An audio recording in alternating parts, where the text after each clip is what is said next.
Assalamualaikum warahmatullahi wabarakatuh. Alhamdulillahirabbil alamin. Assalatu wassalamu ala asrofil anbiya wal mursalin wa ala alihi wa ashabihi rasulillahi ajmain. Yang saya hormati Bapak Dr. Supian Ramli SAG selaku pengampu mata kuliah agama pada semester ini. Baiklah, pertama-tama marilah kita panjatkan puji serta syukur kita atas kehadirat Allah Subhanahu wa taala, yang mana berkat beliaulah kita masih diberikan kesempatan untuk dapat mengikuti UAS pada saat ini. Salat beserta salam tidak luput pula kita hadiahkan kepada baginda Rasul Nabi Muhammad SAW, yang mana beliau telah membawa kita dari zaman kebodohan menuju zaman penuh kecerdasan seperti yang kita rasakan pada saat ini. Baiklah, saya tidak akan memperpanjangkan mukadimah. Adapun judul ceramah saya pada hari ini adalah implementasi keimanan dalam kehidupan. Keimanan sering disalahpahami dengan kata percaya. Keimanan dalam Islam diawali dengan usaha-usaha memahami kejadian dan kondisi alam, sehingga timbul dari sana pengetahuan akan adanya yang mengatur alam semesta ini. Dari pengetahuan tersebut, kemudian akal akan berusaha memahami esensi dari pengetahuan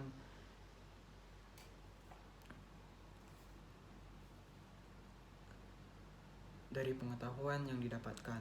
Keimanan dalam ajaran Islam tidak sama dengan dogma atau persangkaan, tapi harus melalui ilmu dan pemahaman. Implementasi dari sebuah keimanan seseorang adalah ia mampu berakhlak terpuji. Allah Subhanahu wa taala sangat menyukai hambanya yang mempunyai akhlak terpuji. Akhlak terpuji dalam Islam disebut sebagai akhlak mahmudah atau akhlakul karimah. Beberapa contoh akhlak terpuji antara lain adalah bersikap jujur, bertanggung jawab, amanah, baik hati, tawadu, istiqomah, wara', tawakal, dan lain-lain. Sebagai umat Islam, kita mempunyai suri tauladan yang perlu untuk dicontohkan atau dikutip, yaitu Nabi Muhammad SAW. Ia adalah sebaik-baiknya manusia yang berakhlak sempurna. Ketika Aisyah ditanya bagaimana akhlak Rasul, maka ia menjawab, akhlak Rasul adalah Al-Quran. Artinya, Rasul merupakan manusia yang menggambarkan akhlak seperti yang tertera di dalam Al-Quran, Quran Surah Yunus ayat 36 yang berbunyi, wa ma yattabi'u aksaruhum illa zanna inna zanna la yughni min haqqi syai'in innallaha alimun bima yaf'alun, yang artinya, dan kebanyakan mereka tidak mengikuti kecuali persangkaan saja. Sesungguhnya persangkaan itu tidak sedikit pun berguna untuk mencapai kebenaran. Sesungguhnya Allah Maha mengetahui apa yang mereka kerjakan. Adapun sikap percaya didapatkan setelah memahami yang disampaikan oleh mubalik serta visi konsep kehidupan yang dibawakan. Percaya dalam Islam, Al-Quran selalu dalam konteks sesuatu yang gaib atau yang belum terrealisasi. Ini artinya sifat orang yang beriman dalam tingkat paling rendah adalah mempercayai perjuangan para pembawa risalah dalam merealisasikan kondisi ideal bagi umat manusia yang dalam Al-Quran disebut dengan surga, serta meninggalkan kondisi buruk yang disebut dengan neraka. Dalam tingkat selanjutnya, orang yang beriman ikut serta dalam misi penegakan Islam. Adapun sebutan orang yang beriman adalah mukmin. Adapun secara terminologi, maka iman adalah yang pertama pengucapan dengan lisan, kedua keyakinan dengan hati, ketiga pengamalan dengan anggota tubuh, keempat bertambah dengan melaksanakan ketaatan, dan yang kelima berkurangnya dengan melaksanakan kemaksiatan. Inilah definisi iman dari sisi para ulama. Inilah kelima syarat atau rukun keimanan. Yang pertama, pengucapan lisan. Seorang dikatakan tidak beriman terhadap sesuatu sampai dia mengucapkan dengan lisannya apa yang dia imani tersebut, karena barang siapa yang mengimani Allah Subhanahu wa taala dengan hatinya akan tetapi tidak mengucapkan, maka ia tidak dihukum beriman kepadanya selama dia dianggap sanggup untuk mengucapkan dengan lisannya. Allah Ta'ala berfirman yang artinya, maka betul-betul dari Rabb-Mu mereka tidak beriman sampai menjadikan engkau wahai Muhammad sebagai pemutus perkara pada suatu perselisihan yang terjadi di antara mereka. Kemudian mereka tidak mendapati di dalam diri mereka adanya perasaan berat untuk menerima keputusan, dan mereka berserah dengan sepenuh penyerahan diri. Quran Surah An-Nisa ayat 65.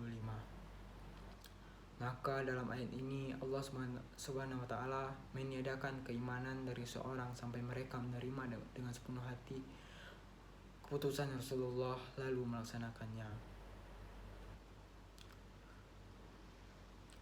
Selanjutnya, keyakinan dengan hati. Tidak ada iman tanpa keyakinan hati. Hal ini berdasarkan kesepakatan para ulama akan kafirnya kaum munafik yang mengaku beriman dengan lisan dan amalan mereka, akan tetapi mereka meyakini dengan hati. Allah SWT berfirman tentang kaum munafik, yang artinya, kalau orang-orang munafik datang kepadamu wahai Muhammad seraya berkata, kami bersaksi bahwa engkau adalah Rasul Allah. Allah mengetahui bahwa engkau adalah Rasulnya, dan Allah bersaksi bahwa orang-orang munafik itu adalah para pendusta. Quran Surah Al-Munafikun ayat 1. Maka lihatlah bagaimana mereka mengucapkan kedua kalimat syahadat langsung di hadapan Rasulullah SAW. Mereka salat di belakang Rasulullah SAW. Mereka menyerahkan langsung zakat mereka ke tangan Rasulullah SAW, dan seterusnya. Akan tetapi semua amalan besar lagi hebat tersebut tidak berarti di hadapan Allah Subhanahu wa taala. Bahkan Allah Subhanahu wa taala menetapkan hukumnya kepada mereka. Sesungguhnya orang-orang munafik berada di lapisan terbawah dari neraka. Hal itu karena Allah Subhanahu wa taala telah membongkar kebusukan hati mereka dengan firman-Nya. Di antara manusia yang mengatakan kami beriman kepada Allah dan hari akhir, padahal mereka bukanlah orang-orang yang beriman. Selanjutnya, pengemalan dengan anggota tubuh. Ini termasuk permasalahan yang perlu dipahami dengan baik, yaitu amal ibadah adalah bagian dari definisi iman, bukan sekedar penyempurna dan bukan pula sekedar suatu kewajiban dari iman. Bahkan dia adalah keimanan itu sendiri. Tidak ada amalan tanpa iman, dan tidak ada juga iman tanpa ibadah.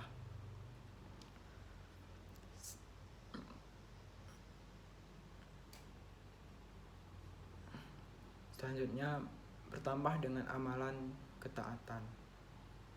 Allah SWT berfirman yang artinya, sesungguhnya orang-orang yang beriman ialah orang yang bila disebut nama Allah gemetarlah hati mereka, dan apabila dibacakan ayat-ayatnya bertambahlah iman mereka, dan hanya kepada Tuhanlah mereka bertawakal.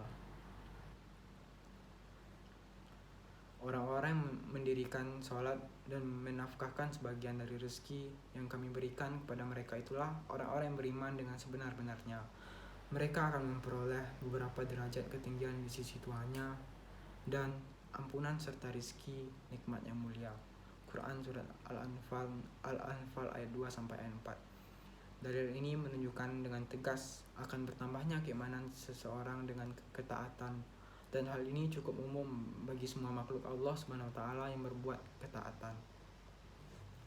Selanjutnya, yang kelima, berkurang dengan mengerjakan maksiat. Ini adalah kezaliman dari bertambahnya keimanan, yakni kalau iman bisa bertambah maka berarti juga bisa berkurang. Sebagaimana iman yang bisa masuk maka juga bisa keluar dari seseorang. Karenanya setiap dalil yang menyatakan bahwa iman bisa bertambah, maka dia juga adalah dalil yang menyatakan bahwa iman bisa berkurang. Dari sisi ini juga dapat dipahami kalau iman seseorang bertambah hari ini misalnya, maka berarti keimanannya yang kemarin itu kurang dibandingkan keimanannya hari ini. Dan ini adalah suatu hal yang bisa dan mudah untuk dipahami dan rasional. Mungkin sekian ceramah saya pada hari ini. Saya tutup dengan wabillahi taufik wal hidayah. Wassalamualaikum warahmatullahi wabarakatuh.